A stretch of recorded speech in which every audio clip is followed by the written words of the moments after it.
সিনেমার শুরুতেই আমাদের সাথে দেখা মেলে পার্ক কাংমু নামে একজন হাউস হাজব্যান্ড বা হাউসমেটের, যাকে বাংলা এক কথায় বলে ঘর জামাই। বাসার এমন কোনো কাজ নেই যেটা কাংমুকে করতে হয় না। সবজি কাটা, ঝাড় দেওয়া, রান্না করা থেকে শুরু করে সবকিছু কাংমুর নিজেকেই সামলাতে হয়। কিন্তু কেন, তার ওয়াইফ কোথায়? এই হলো কাংমুর ভাগ্যবতী মহারানী, যেখানে এখনও পরে পরে ঘুমাচ্ছে। তো এই সুযোগে কাংমু তার কাজটা সেরে নেয়, মানে তার ওয়াইফের পার্স থেকে কিছু টাকা হাতিয়ে নেয় আর কি। কিন্তু এটা তার ওয়াইফ টের পেয়ে যায়, আর না দেখেই বলে, এত টাকা দিয়ে কি করো তুমি? বাসায় থেকে এত টাকা কিভাবে লাগে তোমার? কাংমু ভয় ভয় বলে, আমাকে এত সন্দেহ করো কেন? আমি আমাদের ভবিষ্যতের জন্য টাকা জমাচ্ছি। এটা বলে সে সেখান থেকে অর্ধেক টাকা নিয়ে বাকি অর্ধেক রেখে চলে যায়। আর এখন আমরা মিসুনের চেহারা দেখতে পাই। আসলে মিসুন নামের এই মহিলাটি পুলিশের অনেক বড় একজন ডিটেকটিভ। পুরো অফিস তার কথায় চলে, আর বাসায়ও তার কথাতেই সব হয়, মানে তার হাজব্যান্ডও তার কথাই চলে আর কি। মিসুন তার হাজব্যান্ড কাংমুকে একটা লটারি মনে করে। এই যুগে এসেও এমন হাজব্যান্ড পাওয়া লটারি ছাড়া আর কী বা হতে পারে। তো যাই হোক, এরপরে দেখা যায় মিসুন তার হাজব্যান্ডের তৈরি করা ব্রেকফাস্ট খেয়ে অফিসের জন্য বেরিয়ে পড়েছে। কিন্তু সে তার কিছু পার্সোনাল জিনিস ভুলে ফেলে গিয়েছে। ভুলে গেলে কি হবে, তার হাজব্যান্ড তো আছেই। কাংমু এখন মিসুনকে ডেকে প্রয়োজনীয় জিনিস দিয়ে বলে, সাবধানে যেও, আর গিয়ে একটা মেসেজ দিও। ঠিক যাওয়ার আগে আগে সে তার ডিটেকটিভ ওয়াইফকে স্যালুট জানিয়ে বিদায় করে। আরে ভাই, স্যালুট তো তুমি পাবে, আমার পক্ষ থেকে তোমাকে একটা রাজকীয় স্যালুট। তো এখন সিন কাট হয়, আর দেখা যায় মিথুন অফিসে চলে এসছে। এখানে সে তার জুনিয়রদের সাথে একটা ড্রাগ ডিলারকে ধরার প্ল্যান বানাচ্ছিল। আর দূর থেকে দাঁড়িয়ে লিসাং নামের একজন জুনিয়র অফিসার আর একজন ডিটেকটিভকে বলে, দেখিস সে এই মিশনও সফল হবে। সে তো ডিটেকটিভ নয়, সেজন্য একটা আস্ত কুমির। তার এই কথা অন্যজন বলে, আরে ভাই, তুমি তাকে কুমির বললে কেন? বাঘ বা সিংহ তো বলতে পারতে। লিসাং বলে, বাঘ বা সিংহ তো মাঝে মাঝে টার্গেট মিস করে, কিন্তু কুমির কখনো নিজের টার্গেট মিস করে না। ঠিক তেমনই ডিটেকটিভ মিশনও এখন পর্যন্ত কোনো টার্গেট মিস করেনি। মানে এখান থেকে বোঝাই যাচ্ছে মিশন কতটা ট্যালেন্টেড একজন অফিসার। তো চলুন গাইস, এবার মিশনের ট্যালেন্টের কিছু নমুনা পাওয়া যাক। এখানে দেখা যায় মিশন যে ড্রাগ ডিলারকে ধরতে চলেছে তার নাম সাঙ্গি। সে তার অন্যান্য ক্লায়েন্টদের সাথে গাড়ির নম্বর প্লেট ইউজ করে কন্ট্যাক্ট করে। সে নম্বরের প্রথম সংখ্যা দুটি দিয়ে ড্রাগের পরিমাণ, আর শেষের সংখ্যা 4টি দিয়ে ডেলিভারির তারিখ নির্দেশ করে, যেটা আর কেউ বুঝতে না পারলেও মিশন ঠিকই বুঝতে পেরেছে।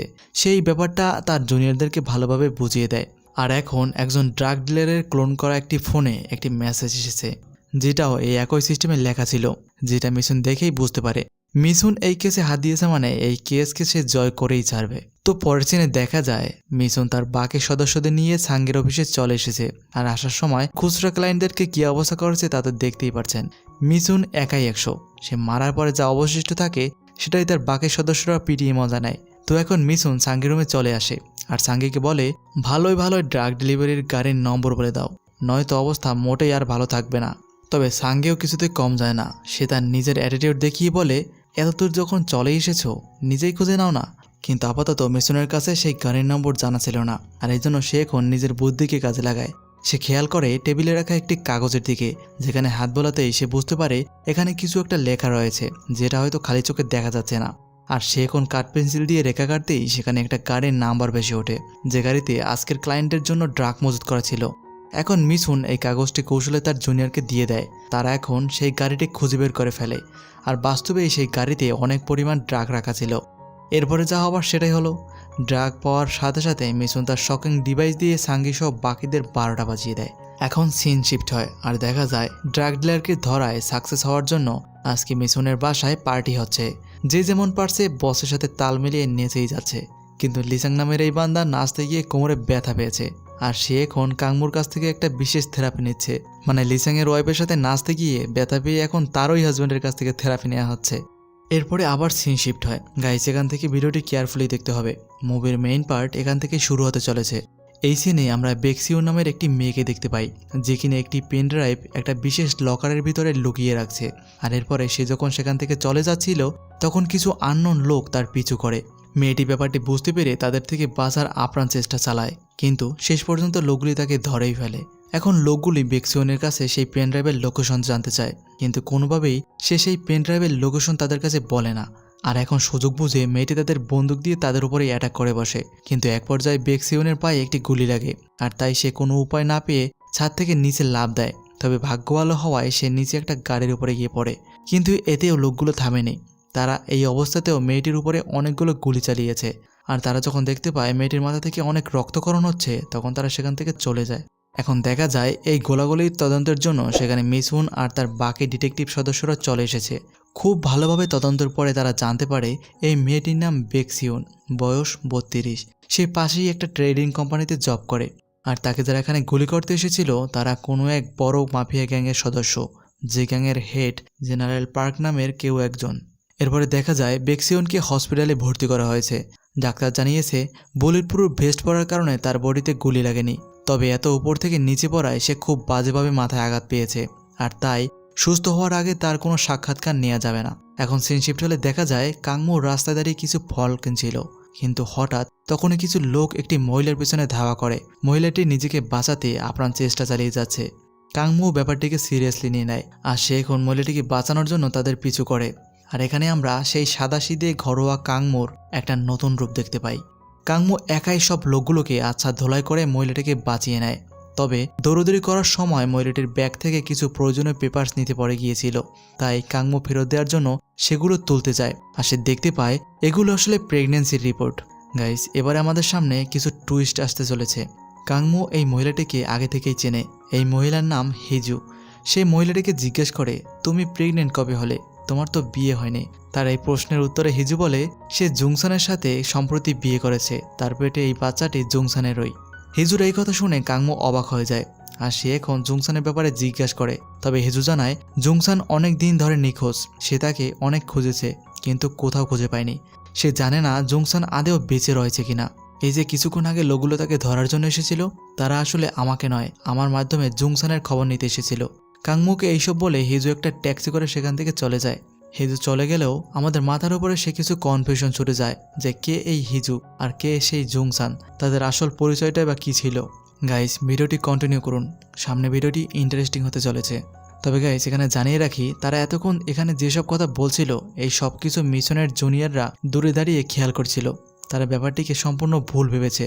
তারা ভেবেছে কাংমু এই মহিলার সাথে পরকীয়া করে, আর তাই তারা এখন অফিসে এসে বাকি সব কলিগদের এই ব্যাপারে গুজব ছড়িয়ে দেয়। আর এখন কোনোভাবে মিসুনও এই ব্যাপারটি জানতে পারে। সে কিছুতেই বিশ্বাস করতে পারছিল না যে তার ইনোসেন্ট ঘর সামলানো হাজব্যান্ড এমন কাজ আদৌ করতে পারে। তাই সে উল্টে তার কলিগদের ইচ্ছেমতো ঝাড়ি দিয়ে বিদায় করে। পরের দিনই দেখা যায় কাংমু এক বুড়ো লোকের কাছ থেকে তার রেখে যাওয়া একটা টিনের বাক্স নিয়ে যাচ্ছে। এখানে বুড়ো লোকটি কাংমুকে বলে, কাজে ফিরছো? কাংমু বলে, না, পুরনো স্মৃতিগুলো খুব মনে পড়েছে, তাই একটু দেখতে এসেছি। এরপরে রাত যখন গভীর হয় তখন কাংমু ঘুম থেকে উঠে সেই টিনের বাক্সটা খোলে। সেই টিনের বাক্স থেকে প্রথমে একটা গান বের করে, আর এরপরে কিছু পাসপোর্ট, আর সবশেষে সে একটা ছবির অ্যালবাম বের করে, যেখানে কোরিয়ার 4 জন স্পেশাল সার্ভিস ইন্টেলিজেন্টের ছবি ছিল। গাইস, এই ব্যাপারে সম্পূর্ণ বুঝতে হলে আমাদের ফিরে যেতে হবে কাংমুর সাথে ঘটে যাওয়া 6 বছরের আগের ঘটনায়। এই স্থানটি হলো রাশিয়ার ভ্লাদিমিস্টিক বন্দর। এখানে এই জাহাজে করে মাফিয়ারা তাদের অস্ত্র পাচার করত, আর এই অস্ত্র জব্দ করার জন্য কাংমু সহ তার সাথে আরও 3 জন স্পেশাল এজেন্ট নিয়োগ করা হয়েছিল, যাদের মধ্যে কাংমু ছিল সবার চিফ। তারা মাফিয়াদের অস্ত্র পাচার সম্পর্কে অনেক আগে থেকেই জানত, তাই তারা এই ব্যাপারে প্রস্তুতিও নিয়েছিল। কিন্তু হঠাৎ মাফিয়ারা আবার এজেন্টদের সম্পর্কে জানতে পেরে যায়, আর তাই নিজেদেরকে বাঁচাতে তারা নতুন প্ল্যান হিসেবে আজকেই এই বন্দর ছেড়ে যাওয়ার সিদ্ধান্ত নিয়েছিল। এদিকে তাদের বন্দর ছেড়ে যাওয়ার ব্যাপারে এজেন্টরাও জানতে পারে, আর এখন মাফিয়াদের আটকাতে তারা দ্রুত নিজেদের প্রস্তুত করে অ্যাটাক করে বসে। যেহেতু তাদের এই ডিসিশনটা খুব তাড়াতাড়ি নিতে হয়েছে, তাই তারা হেড অফিসের পারমিশন নিতে পারেনি। এই সম্পূর্ণ মিশন এখন কাংমু নিজের দায়িত্ব নিয়ে চালাচ্ছে। যদিও এতে প্রচুর রিস্ক রয়েছে, কিন্তু তাদেরকে যেভাবেই হোক আজকে এই জাহাজ আটকাতেই হবে। তো এখন জাহাজ আটকানোর জন্য তারা প্রথমেই জাহাজের ইঞ্জিন রুমে প্রবেশ করে, আর সেখানে থাকা সমস্ত ক্রুদেরকে একের পর এক মেরে ফেলে। তারা সম্পূর্ণ জাহাজের ইলেকট্রিক লাইন ডিসকানেক্ট করার জন্য ইএমপি লাগিয়ে দেয়। ইএমপি হলো এমন একটি যন্ত্র যেটার মাধ্যমে সাময়িক সময়ের জন্য বিদ্যুৎ সংযোগ বন্ধ রাখা সম্ভব, আর এটা পাসওয়ার্ড দ্বারা অ্যাক্সেস করা যায়। তো এখন কাংমু আর গমসক ইএমপি অন করে পাসওয়ার্ড বসিয়ে দেয়, আর এর ফলে সাথে সাথে সমস্ত জাহাজের বিদ্যুৎ চলে যায়। এর মানে এখন মাফিয়ারা চাইলেও আর কোনোভাবেই এই ইএমপির পাসওয়ার্ড ছাড়া জাহাজ চালাতে পারবে না। তো কাংমুর ইএমপি লাগানো সাকসেস। এখন শুধু তারা এই জাহাজ থেকে বেরিয়ে যেতে পারলেই মিশন সাকসেস হবে। কিন্তু সমস্যাটা হলো তারা এখন বের হবার রাস্তা খুঁজে পাচ্ছে না। চারিদিক থেকে তাদেরকে মাফিয়ার দলবল ঘিরে ফেলেছে। এদিকে ব্লুটুথের মাধ্যমে হিজু তাদেরকে জাহাজ থেকে বের হওয়ার জন্য ইনস্ট্রাকশন দিচ্ছিল, কিন্তু চারিদিক থেকে ঘিরে ফেলার কারণে তারা শেষ পর্যন্ত দুজনেই মাফিয়ার হাতে ধরা পড়ে। মাফিয়ার দল কাংমু আর গমসককে ইচ্ছেমতো মারধর করতে থাকে, যেন তারা ইএমপির পাসওয়ার্ড বলে দেয়। কিন্তু কাংমু কোনোভাবেই পাসওয়ার্ড বলছিল না। কাংমুকে দিয়ে যখন কাজ হচ্ছিল না, তখন তারা গমসককে মেরে ফেলার হুমকি দেয়, কিন্তু তাতেও কাংমু তার মুখ খুলে না। আর এরপরে যখন তারা গমসককে মারার জন্য নিয়ে যায় তখন কোনো উপায় না পেয়ে বাধ্য হয় কাঙ্গমো ইএমপির পাসওয়ার্ড বলে দেয়। পাসওয়ার্ড পাওয়ার সাথে সাথে তারা জাহাজে আবারও ইলেকট্রিসিটি ফিরিয়ে আনে, মানে তারা এখন চাইলেই সেখান থেকে যে কোনো সময় চলে যেতে পারবে। তবে পাসওয়ার্ড বলার পরেও তারা কিন্তু গমসককে ছাড় দেয়নি, গমসক তাদের হাতে মারা পড়ে। সব মিলিয়ে তাদের 4 জনের এই মিশন পুরোটাই ফেল হয়, আর এই মিশন ফেলে সম্পূর্ণ দোষ গিয়ে পড়ে কাংমোর ঘরে। পারমিশন ছাড়া এমন মিশনে অংশ নেওয়ার জন্য এখন কাংমোকে সাসপেন্ড করা হয়। দেশের উপকার করতে গিয়ে কাংমো নিজের চাকরিটা হারিয়ে ফেলে, তবে এতে তার মোটেই দুঃখ ছিল না। সে শুধুমাত্র গমসকের মৃত্যুর জন্য নিজেকে দায়ী মনে করে। তার সাথে ঘটে যাওয়া এই ঘটনা তাকে আজীবন কষ্ট দিয়ে যাচ্ছে। তবে এই ঘটনার পর থেকে হিজু আর জুংসানের সাথে তার আর কোনো যোগাযোগ ছিল না। গত কয়েক বছর পর সেদিন সে হিজুকে ওভাবে রাস্তা দেখেছিল, আর পরের ঘটনা তো আমরা দেখতেই পেয়েছি। এখন চীন চলে আসে বর্তমানে, আর দেখা যায় আজ কাংমো কিছু শপিং করেছে হিজুর বাচ্চার জন্য। যদিও হিজু এখনো প্রেগনেন্ট, তারপরেও সে এই সপ্তাহকে গিফট হিসেবে দিয়েছে। আর এই সব কিছু দূর থেকে মিশনের জুনিয়র সহকর্মীরা ফলো করছিল। তারা তো প্রমাণ হিসেবে এবার এইসবের পিকও তুলে রেখেছে মিশনকে বিশ্বাস করানোর জন্য। এরপরে অফিসে তারা এইসব পিক আর ভিডিওগুলো মিশনকে দেখায়। মিশন যেন নিজের চোখের উপর বিশ্বাস হারিয়ে ফেলেছে। তার এমন ইনোসেন্ট ভালো হাজব্যান্ড ভিতরে ভিতরে এত কিছু করছে, এটা ভেবেই যেন তার মাথা রাগে আগুন হয়ে যাচ্ছে। এদিকে দেখা যায় হিজু কাংমোকে জুংসানের পুরনো সেফ হাউসে নিয়ে এসেছে, কারণ কাংমো তার কাছে জুংসানের ব্যাপারে জানতে চেয়েছিল। হিজু জানায় জুংসান নিখোঁজ, সে দেশের জন্য অনেক বড় একটা উপকার করতে চেয়েছিল। এবছর প্রতিরক্ষা মন্ত্রণালয় থেকে একটা ভুয়া বাজেট করা হয়েছিল। কেউ এই ব্যাপারে তদন্ত না করলেও জুংসান সবার সামনে এই ব্যাপারটা খোলসা করতে চেয়েছিল, কিন্তু সেই জুংসানই এখন নিখোঁজ। তবে সেই মিথ্যা বাজেটের পিছনে যে কলকাঠি নেড়েছিল তার নাম হলো জেনারেল পার্ক। কেউ জানে না এই জেনারেল পার্ক আসলে কে। এইসব কিছু বলার পরে হিজু একটা চিঠির খাম বের করে বলে সে এটা গতকাল মেইল বক্সে পেয়েছে, সে এখনো এটা খুলেও দেখেনি। এটা শুনে কাংমো এখন চিঠিটা খুলে আর সেখানে একটা কলম দেখতে পায়, কিন্তু এটা কোনো সাধারণ কলম ছিল না। কাংমো ব্যাপারটি বুঝতে পেরে কলমটি ভেঙে ফেলে আর দেখতে পায় কলমের মধ্যে ছোট্ট একটা লিঙ্ক লেখা আছে। আর এখন তারা সেটাকে ব্রাউজারে রান করলে দেখতে পায় এটা একটি কন্ট্যাক্ট সাইট, মানে এই লিঙ্কের মাধ্যমে লিঙ্ক প্রদানকারী তাদের সাথে যোগাযোগ করতে পারবে। তো প্রথম মেসেজে সেখানে লেখা ছিল, জুংসানকে চেনেন? চিনে থাকলে আমার সাথে দেখা করুন। অবাক করা এমন মেসেজ দেখে তাদের দুজনের ব্যাপারটি ঘোলাটে লাগতে শুরু করে। কিন্তু ব্যাপারটি যখন জুংসানকে নিয়ে, তাই ব্যাপারটি ক্লিয়ার হতে কাংমো লোকটির সাথে দেখা করার জন্য রাজি হয়। এরপরে আননোন লোকটি দেখা করার জন্য নির্দিষ্ট ডেট আর লোকেশন পাঠিয়ে দেয়। এদিকে দেখা যায় সুমিন তার হাজব্যান্ডকে ভুল বুঝে তার কলিগদের সাথে ড্রিঙ্কস করতে শুরু করেছে, আর বাসায় ফিরে সে নিজেকে কুল করার জন্য রাতের বেলায় মেডিটেশন করতে বসে যায়। সে খেয়াল করে আজ প্রথমবারের মতো মাঝরাতে তার হাজব্যান্ড বাসায় ফিরেছে, যেটা এর আগে কখনো হয়নি। বাসায় ফিরেছে ভালো কথা, কিন্তু সে এখানে মিশনকে বলে, কালকে তোমার গাড়িটা আমার দরকার পড়বে, তাই প্লিজ কালকের জন্য গাড়িটা আমার জন্য রেখে যেও। মিশনের কাছে ব্যাপারটা এবার আরও সন্দেহজনক লাগতে শুরু করে, কারণ যে হাজব্যান্ড বিয়ের 6 বছর হয়ে গেল তার মধ্যে একবার তাকে নিয়ে ঘুরতে গেল না, আর সে এত রাতে এসে গাড়ি চাইছে। কোনো রহস্য তো এর মধ্যে অবশ্যই আছে। তবে মিশন এবার একটা সুযোগ পেয়ে যায় তার হাজব্যান্ডকে চেক করার জন্য। এখন পরের দিন দেখা যায় মিশন কাংমোকে পরীক্ষা করার জন্য তার কলিগের গাড়ি নিয়ে বেরিয়ে পড়েছে। তারা দেখতে পায় কাংমো ঘুরতে না গিয়ে একটা মহিলাকে নিয়ে হোটেলে এসেছে। এইসব দেখে মিশনের মাথা এখন পুরোটাই বিগড়ে যায়। আর যাওয়ারই তো কথা, পৃথিবী উল্টে গেলেও কোনো নারী অন্তত এটা মেনে নিতে পারবে না। তো এখন মিশন সিদ্ধান্ত নেয় যে সে এবার রুমের ভিতরে ঢুকে তাদেরকে হাতে নাতে ধরবে। তবে তার কলিগ তাকে থামিয়ে বলে, এটা করার দরকার নেই, আমরা বাইরে থেকে ড্রোন পাঠিয়ে দেখতে পারবো ভিতরে আসলে হচ্ছেটা কি। এরপরে ড্রোন পাঠিয়ে তারা দেখতে পায় ভিতরে তেমন কিছুই ঘটেনি। এটা দেখে মিশন যেন একটু শান্ত হলো, কিন্তু হঠাৎ এখন মিশনের ফোনে একটা জরুরি কল আসে। ফোনে বলা হয় হসপিটালে থাকা সেই মেয়েটির জ্ঞান ফিরেছে, তাকে এখন ইন্টারভিউ নিতে ইমার্জেন্সি সেখানে যেতেই হবে। তবে যাওয়ার সময় মিশন তার বুদ্ধিকে কাজে লাগিয়ে তার কলিগের গাড়িটিকে কাংমোর নিয়ে আসা গাড়ির সামনে রেখে যায়, আর গাড়িতে একটা ক্যামেরাও সেট করে যায়, যেন এরপর এই ক্যামেরায় কাংমোর সাথে থাকা মহিলার ফেস খুব ভালোভাবে তারা দেখতে পারে। এখন সিন শিফট হয় কাংমো আর হিজুর কাছে, যারা এখানে এসেছিল সেই আননোন লোকটির কথায়, যে কিনা তাদেরকে এই লোকেশনে আসতে বলেছিল। তো এখন সেই লোকটি তাদেরকে একটি রুমে ডাকে। গাইস, এখানের ব্যাপারটি আমাদের ভালো করে বুঝতে হবে। এখানে লোকটি জুংসানের সাথে ঘটে যাওয়া সমস্ত ঘটনা তাদের সাথে তুলে ধরে। সে বলে গত বছর এমএনডি তাদের পরবর্তী জেনারেশনের জন্য 3.5 মিলিয়ন টাকা মূল্যের একটা প্রজেক্টের ঘোষণা দেয়, যেটি পুরোটাই একটা বানোয়াট আর ভুয়া প্রজেক্ট ছিল। আর এই প্রজেক্ট পাশ করানোর পেছনে সবথেকে বড় ভূমিকা পালন করেছে জেনারেল পার্ক। এই জেনারেল পার্কের আসল নাম পরিচয় কারোর জানা নেই, কিন্তু জুংসান এই ব্যাপারে অনেকটাই জেনে গিয়েছিল। তাই সে নিজে তার একটি নতুন দল গঠন করে তাদের ব্যাপারে সমস্ত কিছু তদন্ত করতে থাকে। কিন্তু এর মধ্যে তার অনেক সদস্যই জেনারেল পার্কের হাতে মারা পড়েছে। জুংসানের স্পেশাল সদস্যদের মধ্যে বেক্সিওন জুংসানকে অনেক বড় একটা হেল্প করেছিল। সে এই ফান্ডের সকল টাকার এক্সেস অকেজো করে সেটাকে ফাইল বানিয়ে একটা পেনড্রাইভে রেখে দিয়েছে। আর সেই পেনড্রাইভ ছাড়া কোনোভাবেই এখন জেনারেল পার্ক ফান্ডের টাকা বাজেয়াপ্ত করতে পারছে না। গাইস, কিছুক্ষণ আগে আমরা সেই পেনড্রাইভ রাখতে গিয়েই বেক্সিওনকে জেনারেল পার্কের পাঠানো লোকদের হাতে গুলি খেতে দেখেছিলাম। এবার হয়তো সেই সিনের আসল কাহিনীটা বুঝতে পেরেছেন।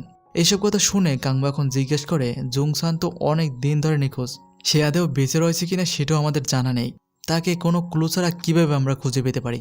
এই কথার উত্তরে লোকটি বলে, জুংসান এখনও বেঁচে রয়েছে, তাকে জেনারেল পার্কের লোকেরা তাদের টর্চার সেলে আটকে রেখেছে। সেখানে তার উপর তারা প্রতিনিয়ত নির্যাতন চালিয়ে যাচ্ছে। কঠিন থেকে কঠিনতম কষ্ট দেওয়া হচ্ছে শুধুমাত্র সেই পেন ড্রাইভের লোকেশন পাওয়ার জন্য। জেনারেল পার্কের কাছে জুংসান যেন গলায় কাটার মতো বিধে রয়েছে। তারা তাকে একদম মেরেও ফেলতে পারছে না, আর জুংসানও সেই ফাইলের লোকেশন তাদের কাছে বলছে না। সমস্ত ব্যাপার ক্লিয়ার করার পরে এবারে লোকটি তাকে জেনারেল পার্কে সেই টর্চার চেম্বারের লোকেশন দেয়, যেখানে জুংসানকে বন্দি করে রাখা হয়েছে। এখন সিন আবার কাট হয়, আর এখন দেখা যায় মিসুন সেই গাড়ির ভিডিও চেক করছে, যেটাকে সে তার হাজব্যান্ডকে ধরা টোপ হিসেবে রেখে গিয়েছিল। ভিডিওতে সে তার হাজব্যান্ডের সাথে সেই মহিলাটাকেই দেখতে পায়, যার সম্পর্কে তার কলিগরা তাকে আগেই বলেছিল। এবারে মিসুন 100% শিওর হয়ে গেল তার হাজব্যান্ড ভিতরে আসলে কত বড় মাপের একজন ফ্রডবাজ, যদিও তার এই ধারণাটা সম্পূর্ণটাই ভুল ছিল। এখন সে অফিসে এসে তার এক জুনিয়র ডিটেকটিভকে বলে, এখনই আমাকে ফোন ক্লোন করার একটি ডিভাইস দাও, যেটার মাধ্যমে আমি আমার হাজব্যান্ডের ফোনের সকল কিছু দেখতে পাবো। আর এখন সে তার অফিস থেকে একটা ক্লোন করার ডিভাইস নিয়ে তার বাসায় চলে আসে। এরপরে রাতে কাংমু ঘুমিয়ে পড়লে সে কাংমুর ফোন বের করে লক খোলার চেষ্টা করে, কারণ লক না খুলে সে কোনোভাবেই ফোন ক্লোন করতে পারবে না। তাই এবার ফোনের লক খুলতে গিয়ে মিসুন যেটা করে এটা দেখে হাসি আটকানো মুশকিল। সেইভাবে টেপ দিয়ে টেনে কাংমুর চোখ খুলে ফেলে, আর এখন ফোনটি চোখের সামনে ধরতেই ফেস লক আনলক হয়ে যায়। এরপরে সে দ্রুতই সেই ডিভাইসের মাধ্যমে কাংমুর ফোন ক্লোন করে ফেলে, মানে এখন থেকে সে কাংমুর ফোনের সমস্ত কিছুই এই ডিভাইসের মাধ্যমে অ্যাক্সেস করতে পারবে। এরপরে সিন চেঞ্জ হলে আমরা জুংসানকে দেখতে পাই, যাকে সেই টর্চার সেলে জেনারেল পার্কের লোকেরা মারাত্মক জ্বালা যন্ত্রণা দিয়ে যাচ্ছে শুধুমাত্র সেই পেন ড্রাইভের লোকেশন জানার জন্য। কিন্তু তারা কোনোভাবেই জুংসানের কাছ থেকে সেই ইনফরমেশন বের করতে পারে না। জুংসান বলে, আমি যেটা জানাতে চাই না সেটা আমার কাছ থেকে কেউ জানতে পারবে না, পারলে আমার থেকে ইনফরমেশন বের করে দেখাও। মানে জুংসানের অ্যাটিটিউড ছিল সেই লেভেলে। জুংসানের মুখ থেকে এমন কথা শুনে এখন রাগে লোকগুলো তার উপর কারেন্টের শক দিতে থাকে, যেটা হয়তো মৃত্যুর থেকেও বেশি যন্ত্রণাদায়ক। এদিকে দেখা যায় হসপিটালে ভর্তি থাকা বেক্সিওনের জ্ঞান ফিরেছে, তাই এবারে মিসুন তার সাক্ষাৎকার নিতে এসেছে। বেক্সিওন এবার তার সাথে ঘটে যাওয়া সমস্ত কিছু মিসনের কাছে এক্সপ্লেন করে। বেক্সিওন এটাও বলে, আমরা চেয়েছিলাম অ্যাকাউন্ট ফাইলটাকে টোপ হিসেবে কাজে লাগিয়ে জেনারেল পার্ককে বাইরে বের করতে, কিন্তু সেটা আমরা এখনও করতে পারিনি। মিসন জিজ্ঞেস করে, কে এই জেনারেল পার্ক, তাকে ধরা কিভাবে এতটা ডিফিকাল্ট হতে পারে? বেক্সিওন বলে, আমরা কেউই এখন পর্যন্ত জেনারেল পার্কের আসল চেহারা দেখতে পারিনি, তবে জেনারেল পার্ক নিজের সাইন হিসেবে যে লোগোটা ইউজ করে সেটাকে এঁকে দেখাতে পারি। আর এখন বেক্সিওন জেনারেল পার্কের লোগোটা এঁকে দেখায়। তো এখান থেকে বের হওয়ার সময় মিশনের সহকর্মী তাকে জানায় জুংসানকে কিডন্যাপ করার কিছু ফুটেজ তাদের হাতে এসেছে, হতে পারে এরাই জেনারেল পার্কের লোক। জেনারেল পার্ককে ধরতে এরা তাদের জন্য অনেক বড় একটা ক্লু হতে পারে। এদিকে দেখা যায় হিজু আর কাংমু সেই আননোন লোকটার দেওয়া লোকেশনে পৌঁছে গিয়েছে। এখন দূর থেকে কাংমু দূরবীনের মাধ্যমে জায়গাটা সম্পর্কে খুব ভালোভাবে একটা আইডিয়া করে নেয়। আর এরপরে রাতের বেলা অয়েল ডেলিভারি করার একটা গাড়িতে করে সে চালক হিসেবে সেই বিল্ডিংয়ে প্রবেশ করে। তার আসল প্ল্যান সম্পর্কে কার কোনো আইডিয়াই ছিল না। এখন দেখা যায় কাংমু সেখানে একটা রুমে ঢুকে সেখানের গার্ডকে মেরে ফেলে, আর তার পোশাক আর আইডি কার্ড নিয়ে বাইরে বের হয়। এরপরে সে ধীরে ধীরে ভিতরে সেই টর্চার সেলের দিকে এগোতে শুরু করে। এদিকে ব্লুটুথ থেকে হিজু তাকে বিল্ডিংয়ের সমস্ত রুমের ব্যাপারে ইনস্ট্রাকশন দিয়েছিল। কাংমু হিজুর দেয়া ইনস্ট্রাকশন অনুযায়ী এগোতে থাকে, আর এখন সে সেই কাঙ্ক্ষিত লোকেশনে পৌঁছেও যায়। কাংমু দেখতে পায় এখানে এক ডাক্তার জুংসানের উপরে মারাত্মক নির্যাতন চালাচ্ছে। তার মুখ থেকে পেনড্রাইভের লোকেশন বার করার জন্য বারবার তাকে কারেন্টের শক দেওয়া হচ্ছে। শক দিতে দিতে এমন হয়েছে যে এবারে তাদের মেশিনের চার্জ ফুরিয়ে গিয়েছে, তাই সে এবার তার সহকারীকে দিয়ে ব্যাটারি চার্জ করতে পাঠায়। আর এই সুযোগে কাংমু নিচে নেমে ডাক্তারের একটা ব্যবস্থা করে জুংসানকে নিয়ে বেরিয়ে পড়ে। সাধারণ গার্ডের পোশাক পরে থাকায় তাকে সেখানের কেউই সন্দেহ করেনি। এদিকে সেই বান্দাকে দেখানো হয় যে কিনা ব্যাটারি চার্জ করে নিয়ে এসেই আবারও শক দিতে শুরু করেছে। ফুল চার্জে থাকা ব্যাটারির শক দিয়ে সে বেশ মজা এনেছিল, কিন্তু এবারের যন্ত্রণার আওয়াজটা তার কাছে ভিন্ন রকমের লাগে। ব্যাপারটা গোলমেলে বুঝতে পেরে সে এবার কাপড়টা সরিয়ে দেখতে পায় এটা আর কেউ না, তার গুরু জনাব সাইকোচন্দ্র। তার কাছে এটা দেখা আর রাতের বেলা সূর্য দেখা একই কথা। গাইস, এখন আমাদের সামনে যে ক্লাইম্যাক্স আসতে চলেছে এর জন্য আমি মোটেও প্রস্তুত ছিলাম না। এবারে জংসান পালিয়ে যাবার খবর জেনারেল পার্ক জানতে পারে, আর মুভির এই পর্যায়ে আমাদের সামনে অস্থিরভাবে এন্ট্রি নেয় এই সিনেমার অজানা অচেনা গুপ্ত সেই জেনারেল পার্ক। এই হলো জেনারেল পার্ক। এতক্ষণ যাকে আমরা হিজো নামে চিনতাম, আর যে কিনা নিজেই জংসানকে এখান থেকে পালিয়ে নিয়ে যেতে ভিতরে ভিতরে কাংমুকে সাহায্য করলো, সে কিভাবে জেনারেল পার্ক হতে পারে? আর যদি হয়েও থাকে তাহলে সে নিজের হাতেই নিজে কেন কুরুল মারলো? মানে কাংমুকে দিয়ে কেন জংসানকে সরিয়ে নিল? কোনো ব্যাপার না বন্ধুরা, ব্যাপারটা ক্লিয়ার করে দিচ্ছি। আসলে গত বছর প্রতিরক্ষা মন্ত্রণালয়ের অধীনে যে বাজেট করা হয়েছিল সেই 3.5 মিলিয়ন টাকা পরিমাণ অর্থ পাচারের ব্যাপারে জংসান জানতে পারে।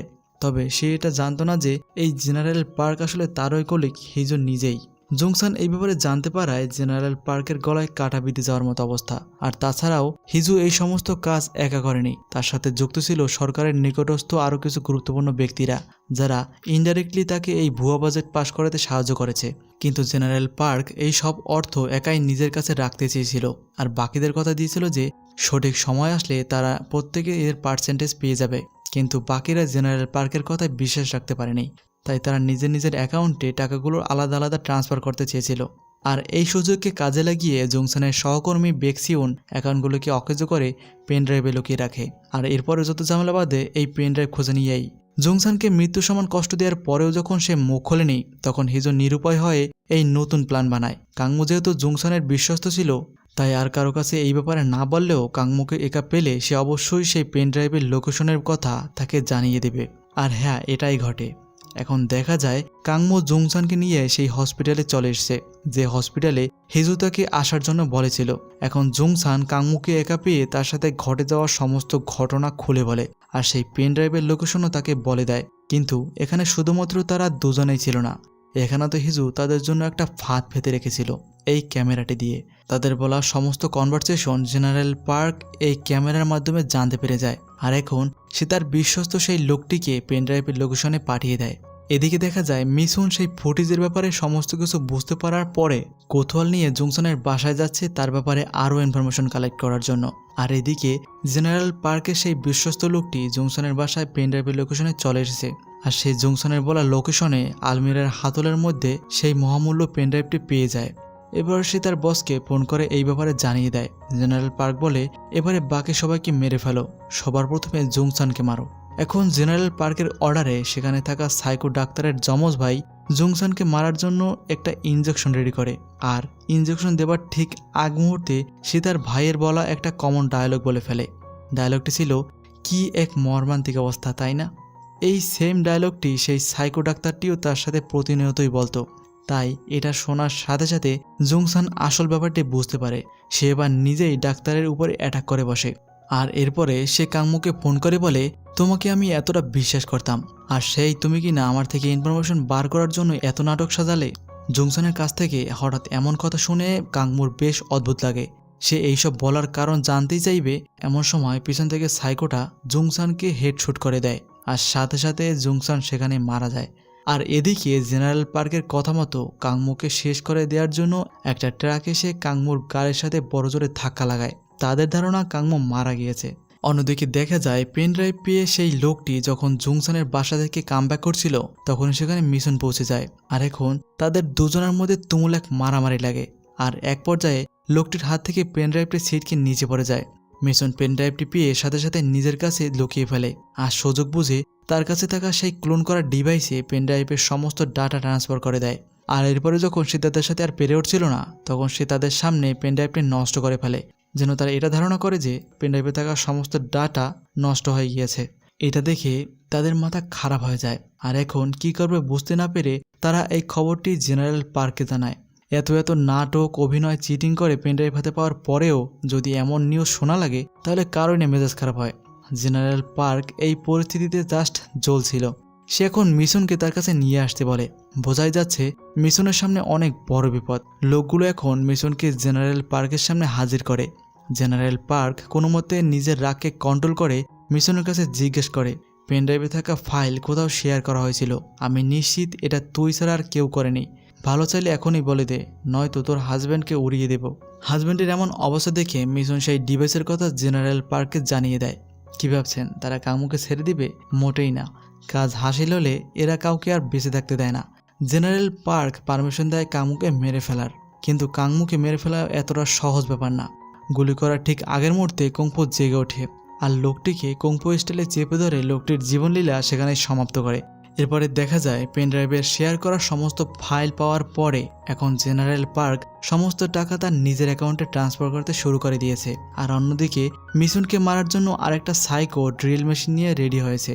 মিশনের মাথায় ড্রিল মেশিন ঢুকানোর ঠিক আগের মুহূর্তেই সেখানে কাংমু এন্ট্রি নেয়। নিজের রান্নাঘর সামলানো হাজব্যান্ডকে এমন হিরো রূপে দেখে মিশন তো পুরোই অবাক। এখন কাংমু একের পর এক গার্ডকে শেষ করে দিয়ে মিশনকে নিয়ে সেখান থেকে বেরিয়ে আসে। তবে তাদেরকে মেরে ফেলার জন্য সেখানে অনেকগুলো গার্ড তাদেরকে পিছু করে, কিন্তু এই সকল গার্ডকে মিশন তার বুদ্ধির জালে ফাঁসিয়ে সেখান থেকে নির্দ্বিধায় বেঁচে যায়। এরপরে দেখা যায় মিশন কাংমুর উপরে প্রচণ্ড রেগে আছে, কারণ সে কাংমুর সাথে এতদিন ধরে থেকেছে, কিন্তু সে এত বড় একটা ব্যাপার তার কাছ থেকে এতদিন লুকিয়েছে। তবে কাংমু এখানে তাকে সরি বলে আর বুঝিয়ে দেয় যে সে স্পেশাল সার্ভিস ইন্টেলিজেন্টের হেড হলেও মিশনের কাছে কিছুই না। প্রায় প্রত্যেকটি হাজব্যান্ড তার ওয়াইফের কাছে ভিজি বিড়ালের মতো। সে অনেকবার তাকে এই ব্যাপারটি বলতে চেয়েছিল, কিন্তু দ্বিধাদ্বন্দ্বে থাকার কারণে সে এই কথা আর বলে উঠতে পারেনি। তো এখন তারা দুজনের মিসআন্ডারস্ট্যান্ডিং ঠিক করে সেখান থেকে বাসায় চলে আসে। আর এবার ফাইনালি তারা আটগাট বেঁধে জেনারেল পার্ককে শেষ করার উদ্দেশ্যে বেরিয়ে পড়ে। তাদের প্ল্যান হলো তারা প্রথমে জেনারেল পার্কের সেই রহস্যময় বিল্ডিংয়ের সমস্ত ইলেকট্রিসিটি অফ করবে, তাহলেই একমাত্র জেনারেল পার্কের মানি ট্রান্সফার বন্ধ করা সম্ভব হবে। এখন তারা তাদের সঠিক প্ল্যান অনুযায়ী সমস্ত বাধা ক্রস করে ইলেকট্রিসিটির রুমে প্রবেশ করে। সমস্ত টাকা ট্রান্সফার করতে যখন আর মাত্র 1% অবশিষ্ট ছিল, ঠিক তখনই তারা সমস্ত ইলেকট্রিসিটির লাইন বন্ধ করতে সফল হয়। চোখের সামনে এমনভাবে সাজানো গোছানো অ্যাকাউন্টগুলো অকেজ হয়ে যেতে দেখে জেনারেল পার্কের মাথা এখন পুরোটাই বিগড়ে যায়। সে এখন কোনো মতে নিজেকে বাঁচিয়ে সেই ড্রাইভের ফাইল নিয়ে বেরিয়ে পড়ে। তবে মজার ব্যাপার হলো, যে গাড়িতে করে সেখান থেকে বাইরে পালিয়ে যাচ্ছিল সেই গাড়ির ড্রাইভার আর কেউ না, স্বয়ং কাংমু নিজেই গাড়িটি ড্রাইভ করছিল। তারা দুজন গার্ডদের পোশাক পরে থাকায় তাদেরকে কেউ সন্দেহ করেনি। তবে জেনারেল পার্কও কিছুতে কম যায় না। সে এখন মিশনের হাত থেকে বন্দুক ছিনিয়ে নিয়ে তাদের উপরেই অ্যাটাক করে বসে। আর এরই মধ্যে সবকিছু টের পেয়ে গিয়ে জেনারেল পার্কের খাস বান্দা তাদের গাড়ির উপরে ধাক্কা দিয়ে বসে। আর এখন আবার নতুন করে তাদের মধ্যে এক লড়াই চলে। তবে এই লড়াইয়ে কাংমু আর মিশন হেরে যায়। আর সুযোগ বুঝে এখন জেনারেল পার্ক সেই ফাইলের সুটকেসটি নিয়ে সেখান থেকে গাড়িতে উঠে পড়ে। কিন্তু এইবার মিশন তার আসল ট্যালেন্ট দেখায়। সে এবারে তাদের গাড়ি বরাবর একটা সিলিন্ডারের উপরে গুলি করে, আর সাথে সাথে সিলিন্ডারটি ব্লাস্ট হয়ে গাড়ি সহ উড়ে যায়। ভেবেছিলাম এবার হয়তো জেনারেল পার্কের অবস্থা পুরোটাই লন্ডভন্ড হয়েছে, কিন্তু দেখা যায় সে নিজের এত খারাপ অবস্থাতেও সেই অ্যাকাউন্ট ফাইলগুলোর ব্যাগটা নিজের কাছ থেকে হাতছাড়া করেনি। তার এত প্ল্যান আর পরিশ্রম নষ্ট হয়ে যাওয়ায় তার মাথা যেন খারাপ হয়ে গিয়েছে। সে এখন মিশনকেই বলে বসে, চলো আমরা দুজনে এই ফান্ডের টাকা ভাগ করে নেই, কেউ জানতে পারবে না। তার এই কথা শুনে মিশন মজা করে বলে, আরে নিলে তোমাকে কেন দিব, আমি জিতেছি তাই সব টাকা আমিই নিব। এরপরে দেখা যায় মিশন তার হাজব্যান্ডকে সাথে নিয়ে সেখান থেকে বেরিয়ে এসেছে। তবে সেখানে অলরেডি অনেক মিলিটারি চলে এসেছিল তাদের সেফটি দেওয়ার জন্য। তো এখন তারা ফান্ডের ফাইলের সুটকেসটি মিলিটারিদের কাছে দিয়ে সেটাকে নিরাপদে নিয়ে যেতে বলে। আর এই যে সেই খুচরা ডিটেকটিভগুলো, তারা এখন একে অপরকে বলে, আমি আর ভুলেও তাদের বাসায় পার্টি দিতে যাব না। এতদিন না হয় না জেনে গিয়েছি, এখন জানার পরে আর কোনোভাবেই এমন এজেন্টের বউয়ের সাথে নাচতে যাব না। আমার বিশ্বাস সে যদি এরপরে আমাকে কোনো থেরাপি দিতে আসে তাহলে সরাসরি কারেন্টের থেরাপি দিয়ে দিবে। তো এরপরে সিন চলে আসে 6 মাস পরে, যেখানে তারা একটা মাদক পাচারকারীকে ধরেছিল। মিশন যখন জিজ্ঞাসা করে এগুলো কোত্থেকে পেয়েছো আর এর প্রতি প্যাকেট কত করে বিক্রি করো, তখন লোকটি বলে, আমি এসবের কিছুই জানি না, আমাকে এগুলো আমার বস করতে বলেছে। কাংমু বলে, তাহলে তোর বসের নামটাই আগে বল। লোকটি বলে, মাফ করবেন, কিন্তু আমার বস ঠিক আপনার মতোই দেখতে, আমার মনে হয় হয়তো আপনিই আমার বস। তার এমন একটা উত্তর শুনে কাংমু হাসবে না কাঁদবে সেটাই বুঝে উঠতে পারছিল না। আর এমনই একটা ফানি পার্টের মধ্যে দিয়ে শেষ হয়ে যায় আমাদের আজকের মুভির গল্প। তো বন্ধুরা, তোমাদের কাছে কেমন লাগলো আজকের মুভির গল্প প্লিজ কমেন্টে নিজের মতামত জানিও। আর হ্যাঁ, অনেকেই বলেছিলে লাভ স্টোরি মুভিগুলো এক্সপ্লেন করার জন্য, তাই আমি সিদ্ধান্ত নিয়েছি এর পরের মুভিগুলো আমি বেশিরভাগ লাভ স্টোরি দেওয়ার চেষ্টা করব। তো তুমি যদি চ্যানেলে নতুন হয়ে থাকো তাহলে প্লিজ একটা সাবস্ক্রাইব করে পাশে থেকো। আজ এ পর্যন্তই, দেখা হচ্ছে সামনে কোনো অসাধারণ মুভির গল্পে। সে পর্যন্ত সবাই ভালো থেকো, সুস্থ থেকো।